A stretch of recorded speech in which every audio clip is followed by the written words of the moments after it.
Самое узнаваемое лицо на планете принадлежало телу, которое почти не могло ходить. В гробнице рядом с золотом лежало около 130 тростей, и часть из них стерта на конце и у рукояти. Не парадные жезлы на показ, а рабочие палки, на которые опирались каждый день. Левая стопа была вывернута внутрь, и часть косточек в ней отмирала от плохого притока крови. Никакого сияющего бога солнца, шагающего по фивам, просто подросток, который держался за палку. Первый большой вопрос так и не закрыли за целый век. Отчего он умер таким молодым? В костях нашли следы малярии, причем той тяжелой формы, что валило и крепких взрослых. Заражений, судя по анализам, было несколько подряд. Рядом с телом положили нечто вроде дорожной аптеки для загробного мира. Врачи насчитывают сразу несколько причин. Врожденную слабость, больную ногу, лихорадку. Точного диагноза нет до сих пор. Отдельно спорят про колесницу. У него нашли переломы вдоль одной стороны тела, будто по нему на скорости проехало нечто тяжелое. Только вот часть этих повреждений тело получило уже после смерти, при бальзамировании и позже при вскрытии гробницы. Отделить древнюю травму от поздней почти невозможно. Так что перевернувшаяся колесница – это версия, не факт. Десятки лет главной версией была насильственная смерть.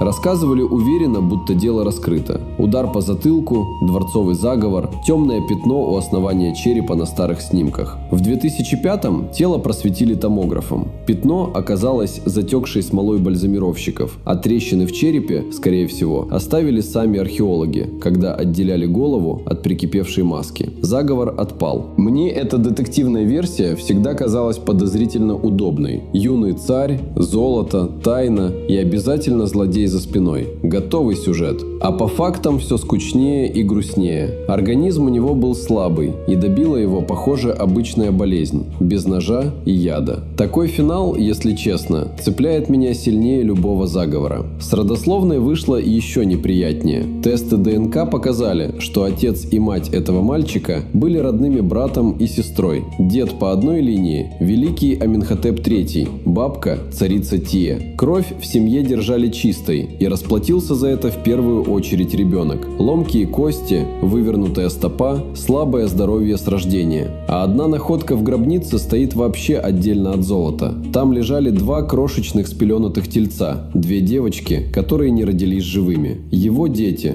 других не было. Странно выглядит и сама гробница. Для царя она до нелепого мала и тесна. Погребения других правителей долины царей уходят в скалу длинными коридорами и просторными залами. А тут несколько комнатушек, размером почти с кладовку, скорее под вельможу, чем под владыку Египта. На расписанных стенах проступают бурые пятна плесени. Микроб пророс по краске, которая не успела высохнуть к моменту, когда помещение запечатали. Сырые стены закрывают, когда торопятся. Спешка тут вылезает отовсюду и сразу тянет за собой вопрос: почему торопились? Скорее всего, все случилось внезапно. Царскую гробницу подготовить не успели и сунули его в то, что было готово. Если вам заходит такой разбор по уликам, а не по легендам с проклятиями, подпишитесь. Тут этим и занимаемся. Из этой тесноты и выросла шумная гипотеза Николаса Ривза. Он предположил, что гробницу не вырубали под этого царя, а переделали из уже готовой, которая раньше принадлежала царице Нефертити. Если так, за одной из стен может лежать сама Нефертити, нетронутая. Радары дали разнобой. Один прибор показал за стеной пустоту почти наверняка, а более тщательное обследование потом ничего там не нашли. Я бы тут не спешил ни хоронить эту идею, ни радоваться ей. Пустоты за стеной серьезные съемки не подтвердили, так что версия про спрятанную царицу скорее всего мимо. Но форму и разворот гробницы, чужие для мужского погребения, никто пока толком не объяснил. Бывает, что честный ответ просто скучный, непонятно и данные не сходятся. Та же тень падает и на золотую маску, ради которой люди стоят в очередях. В ушах у нее отверстие для серег, а серьги в этой культуре носили женщины и дети, не взрослый мужчина на троне. Под картушем с его именем специалисты разглядели следы другого, стертого имени. Отсюда и подозрение, что маску делали не под него.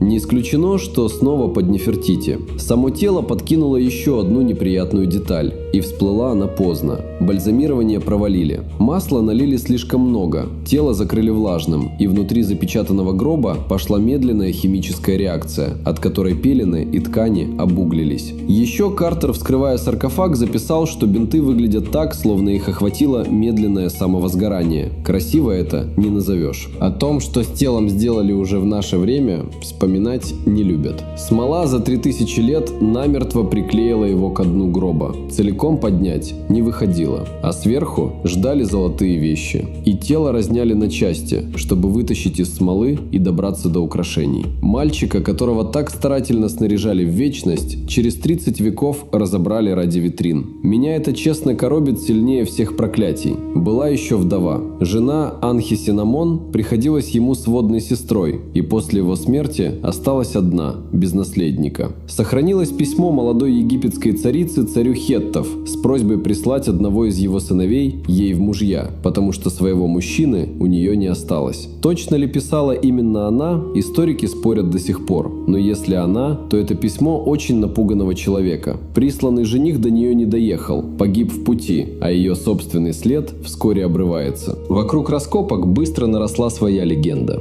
Лорд Карнарвон, который оплатил поиски, умер через несколько месяцев после вскрытия от заражения крови после укуса москита. Газеты тут же сочинили проклятие фараона, хотя если взять всех, кто был в гробнице в тот день, жили они потом обычный человеческий срок, не короче прочих. Проклятие, как всегда, больше про нас, чем про Египет. Среди всего этого золота лежала вещь дороже золота – небольшой железный кинжал. По никелю, кобальту и особому рисунку в толще металла он выкован из железа упавшего метеорита. Железо тогда еще не выплавляли из руды. Небесный металл ценили выше золота и на письме так и называли – железо с неба. Парня буквально засыпали золотом, а дороже всего рядом с ним лежал кусок метеорита. Отдельно стоит вопрос, почему знаменит вообще именно он.